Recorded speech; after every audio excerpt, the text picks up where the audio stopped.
धर्म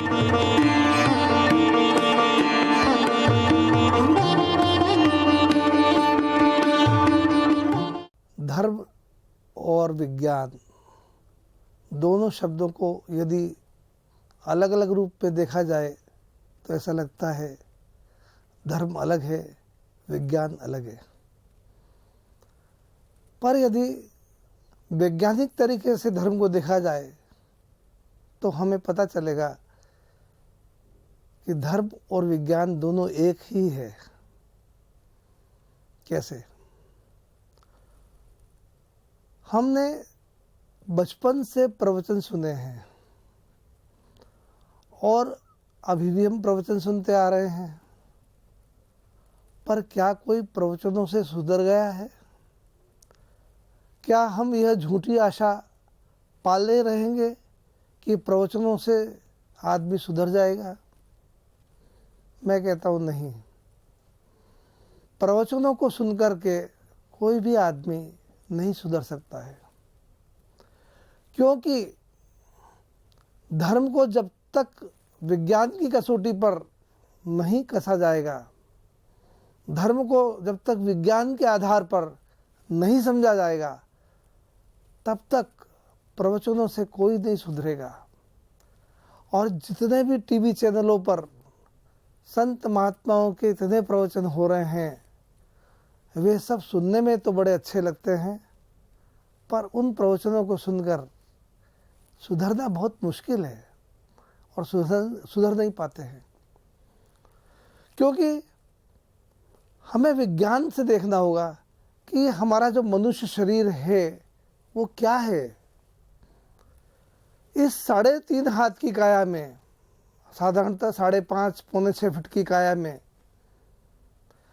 सिर्फ 4 इंच की जो यह सिर है, मस्तिष्क है, माइंड है, सिर्फ यही तो जागृत है।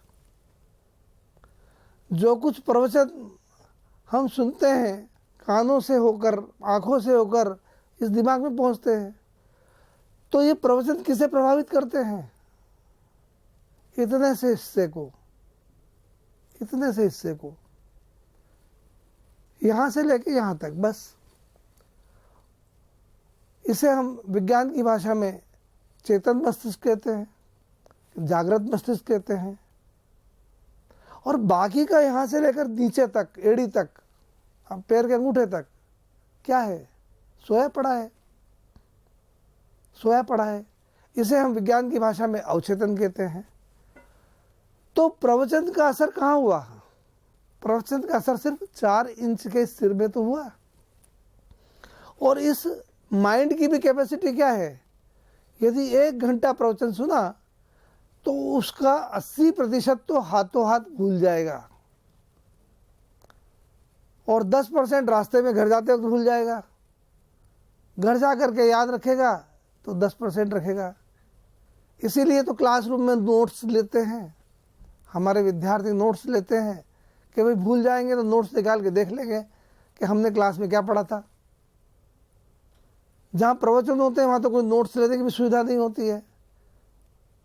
प्रवचन में सब तरह की बातें होती है। व्यासपीठ पर बैठकर लोग हंसी मजाक टट्टा भी कर लेते हैं। तो प्रवचन में लोग एंटरटेनमेंट के लिए जाते हैं, सुधरने के लिए नहीं जाते हैं। न सुधार पॉसिबल है, क्योंकि ये अवचेतन मस्तिष्क को ट्रेनिंग देने का काम तो कोई कर ही नहीं रहा है। और जब तक हमारे अवचेतन नहीं जागृत होगा, अवचेतन नहीं सुधरेगा, तब तक हमारे में सुधार कैसे आएगा? चलिए अपन महाभारत काल की बात करते हैं। महाभारत के युद्ध के मैदान में क्या हुआ?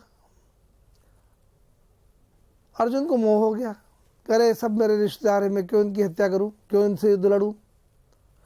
और जब अर्जुन को मोह हो गया तो श्री कृष्ण भगवान ने वहीं उसको प्रवचन देना शुरू कर दिया, गीता के रूप में अमृत पिलाना शुरू कर दिया।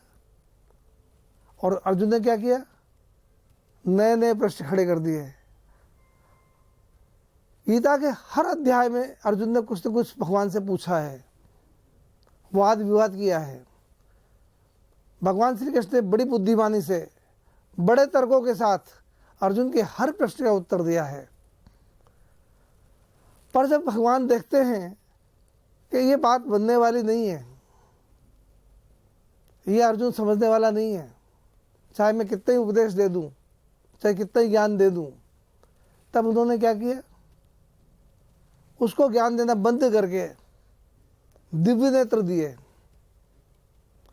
दिव्य दृष्टि दी, और दिव्य दृष्टि देकर क्या कहा, तू मेरा विराट रूप देख। अर्थात अर्जुन के अवचेतन को जगाने के लिए, अर्जुन के अवचेतन को ट्रेंड करने के लिए भगवान ने उसे दिव्य चक्षु दिए और अपना विराट स्वरूप का अनुभव कराया।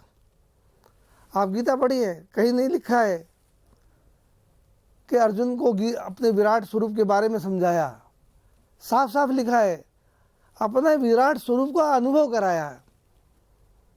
तो जब अनुभव हुआ अर्जुन को, तो अर्जुन ने क्या किया, तुरंत सरेंडर कर दिया, हे भगवान मैं आपकी शरण में हूं, जो आप कहोगे वही करूंगा, आप कहोगे युद्ध कर लूंगा। क्योंकि तब ये जो शरीर का 4 इंच का हिस्सा है ये नहीं सुधरा, पूरा शरीर सुधर गया। और जब पूरा शरीर सुधर गया, सुधार पूरे शरीर में आया, तो अर्जुन में सुधार आ गया। जो आदमी युद्ध के लिए तैयार नहीं था, वाद विवाद किए जा रहा था, भगवान से लगातार प्रश्न पूछ रहा था, वो एकदम सुधर गया और सुधर के युद्ध के लिए तैयार हो गया। तो क्या अर्थ निकला कि यदि हमें अनुभव होगा तो हम सीखेंगे। इस काया पर जो अनुभव होता है वो अनुभव हमें परमानेंटली सिखाता है, स्थायी रूप से सिखाता है। प्रवचन टेम्पररी सिखाता है, थोड़े समय के लिए सिखाता है, हम फिर भूल जाते हैं। एक और उदाहरण लेते हैं। सर्दी का मौसम है, एक माँ गर्म पानी में भगोना भर के गर्म पानी लेके बैठ गई। उसकी गोद में 2-2.5 साल का बच्चा है। माँ देखती है कि ये गर्म पानी ज़रा ठंडा हो जाए तो इस बच्चे को नहलाएं, क्योंकि ज़्यादा गर्म है। और बच्चा क्या कर रहा है, बार बार उस पानी में हाथ डालता है। माँ हाथ पकड़ लेती है, अरे हाथ जल जाएगा, पानी गर्म है, थोड़ा रुक, ठंडा हो जाते थे तब इस पानी में हाथ डालना, फिर तेरे को नहला देंगे। पर बच्चा नहीं मानता है, वो बार बार हाथ बढ़ाने की कोशिश करता है, बार बार हाथ बढ़ाने की कोशिश करता है। तब माँ विवश होकर क्या करती है, बच्चे का हाथ पकड़ती है, जबरदस्ती उस पानी में छुलाती और निकाल लेती है। क्षण भर के लिए बच्चे का हाथ उस गर्म पानी में जाता है और उसकी काया सीख जाती है कि यह पानी गर्म है, इससे मैं जल जाऊंगा। नतीजा क्या हुआ, बच्चा सीख गया। अब उस बच्चे को आप 100 रुपये का नोट दो, भाई एक बार और हाथ डाल दे, डालेगा? 500 रुपये का नोट दे दो, कहो एक बार और हाथ डाल दे, डालेगा? 1000 रुपये का नोट दे दो, कोई भी लालच दे दो, वो बच्चा उस पानी में हाथ नहीं डालेगा। क्योंकि वो कहाँ सीखा है, काया के लेवल पे सीखा है, शरीर के लेवल पे सीखा है, इस लेवल पे नहीं सीखा है। ये तो छोटा सा लेवल है, 4 इंच का लेवल है। अब वो पूरे शरीर के लेवल पे सीख गया है। तो जो शरीर के लेवल पे सीखा है वो परमानेंटली सीखा है। हम एक और उदाहरण ले लें। बिजली का झटका तो सब लोगों ने खाया होगा, बचपन से लेके अभी तक कभी ना कभी तो बिजली का झटका खाया होगा। अब जिस आदमी ने बिजली का झटका खाया हो, जिस आदमी ने बिजली का झटका खाया हो, अनुभव किया हो कि बिजली का झटका कैसा होता है, करंट कैसे मारता है, उस आदमी को आप 100 रुपये, 500 रुपये, 1000 रुपये, 10,000 रुपये दे के बोलो ये लोहे की कील इस प्लग में डाल दे, डालेगा? नहीं डालेगा। वो जानता है कि इस प्लग में यदि लोहे की कील डालूंगा तो मेरे हाथ में बिजली का झटका आएगा और वो झटका न जाने कितना भयंकर हो, मेरी जान ही चले जाए। तो उसको कोई भी लालच उस बिजली में हाथ डालने से रोक लेगा, नहीं डालने देगा। किसी से कोई 10,000 रुपये ले ले भाई, ये बिजली के नंगे तारों को छू दे, क्षण भर के लिए छू दे, क्या करेगा वो कहेगा भैया ये रुपये संभालो, मुझे तुम्हारे रुपये नहीं चाहिए, माफ़ करना, कहीं करंट लग गया जान चले जाएगी। तो तो वो करंट का अनुभव उसने कहाँ सीखा? क्या माइंड के लेवल पे? अरे कितनी किताबें पढ़ लो भाई, कितने प्रवचन सुन लो, कितनी ज्ञान की बातें सुन लो, माइंड के लेवल पे आदमी सीखता और भूल जाता है। उसने अनुभव किया शरीर के लेवल पर। तो जब तक कोई आदमी शरीर के लेवल पर, इस काया के लेवल पर नहीं सीखेगा, उसमें सुधार नहीं होगा। बचपन से मुझको भी सबने कहा क्रोध मत करो, क्रोध करना बहुत बुरी चीज़ है, क्रोध करने से बड़ा नुकसान है। मैंने भी अनुभव किया कि क्रोध करने से बहुत नुकसान हो जाता है, पर क्या करें, जब क्रोध आता है तो यहाँ सिर में विस्फोट हो जाता है, एकदम बम फूटता है, पता ही नहीं चलता है क्या हुआ। और उस क्रोध में आकर के जो रिएक्शन करते हैं उससे न जाने कितना नुकसान कर डालते हैं। और उस नुकसान का पता तब चलता है जब होश आता है। होश कब आता है? जब क्रोध उतर जाता है। और बहुत प्रवचन सुन लिए, माता पिता ने दिए, गुरु ने दिए, मित्रों ने दिया, बीवी ने दिया, सबने प्रवचन दिए, और क्रोध मत करो, क्रोध खराब है, खराब है, खराब है। पर किसी ने टेक्निक नहीं बताई मुझको कि क्रोध क्यों नहीं करें, और क्रोध करने पर क्रोध को हम कैसे वश में करें, क्रोध पर विजय कैसे प्राप्त करें। बस प्रवचन दे दिए, अच्छे अच्छे प्रवचन दे दिए, अच्छे अच्छे शब्दों में दे दिए, बढ़िया बढ़िया किताबें पढ़ ली, पर क्रोध पर विजय कैसे प्राप्त करूं ये किसी ने नहीं सिखाया। पर मैं भी बड़ा हठी था, बचपन से लगन थी कि जीवन मिला है तो इस जीवन में कुछ न कुछ तो प्राप्त करना ही होगा, कहीं यह जीवन व्यर्थ नहीं चला जाए। क्यों भगवान ने जन्म दे दिया, क्या उद्देश्य था? अरे ये तो हर जन्म में किया है। हर आदमी जन्म लेता है, फिर पढ़ाई लिखाई करता है, फिर पढ़ाई लिखाई करके नौकरी ढूंढता है, शादी ब्याह करता है, फिर बच्चे पैदा करता है, फिर बच्चों को पढ़ाता लिखाता है, फिर उनकी शादी ब्याह करता है, खुद बूढ़ा हो जाता है और एक दिन स्वर्ग सिधार जाता है, और फिर उसका जन्म हो जाता है, फिर एक नया जन्म, फिर एक नया जन्म। अरे कब अंत होगा भाई इसका? क्या उद्देश्य है जीवन को? तब कुछ लगन लगी, बचपन से ही लगन लगी और सीखने की कोशिश की। अपने हिंदुओं के सारे ग्रंथ, रामायण, महाभारत, गीता, पुराण, उपनिषद और भी अन्य कई ग्रंथ पढ़ डाले। मुसलमान भाइयों की कुरान पढ़ डाली, गुरु ग्रंथ साहब पढ़ लिया, ईसाइयों का बाइबल पढ़ ली,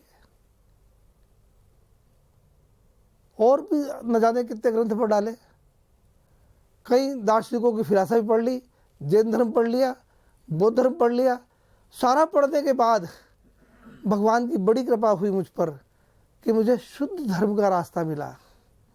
सन 1990 में मुझे शुद्ध धर्म का रास्ता मिला। तब मेरी समझ में आया, अरे धर्म तो धर्म है भाई, धर्म धर्म है, साइंस साइंस है, विज्ञान विज्ञान है। अब इसका क्या नाम दूं?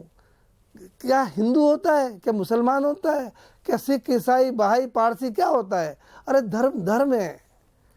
चाय तो चाय है। अब चाय की भरी केटली से मैं थर्मोकोल के गिलास में चाय डाल के पीऊँ, कांच के गिलास में, पीतल के गिलास में, कटोरी में, सकोरे में, मिट्टी के सकोरे में, कैसे भी पी लूँ, चाय तो चाय है। अब चाय का हम ब्रांडिंग कर लें तो ये क्या बात हुई भाई? चाय तो चाय है। तो धर्म है, धर्म वैज्ञानिक है, प्रकृति का नियम ही धर्म है। जो प्रकृति के नियम का पालन करेगा वो धर्म का पालन कर रहा है। जो प्रकृति के नियमों के विरुद्ध जाएगा वो धर्म के रास्ते से भटक गया है। जैसे अग्नि का धर्म क्या है? अग्नि का धर्म है जलना और जलाना।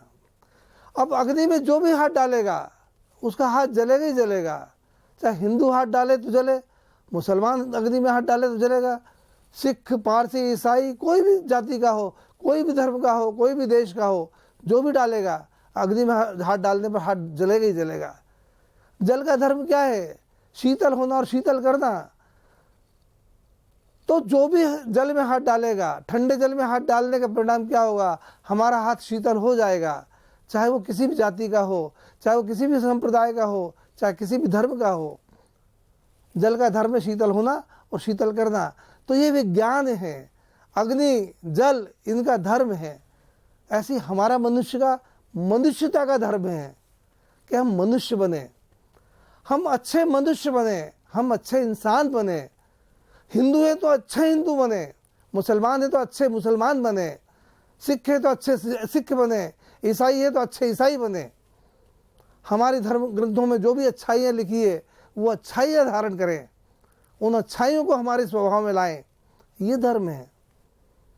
बाकी तो क्या है, आप मजहब कहें, फिरके कहें, संप्रदाय कहें, कोई भी नाम रख दें, उससे क्या फर्क पड़ता है। धर्म तो धर्म है, इसको कोई नाम नहीं दिया जा सकता है। शुद्ध धर्म का रास्ता शुद्ध धर्म का रास्ता है। चाय तो चाय है। जैसे हनुमान जी का चित्र किसी ने देखा तो बोला ये हनुमान जी है, बड़ी अच्छी बात है भाई, पर हमने क्या किया,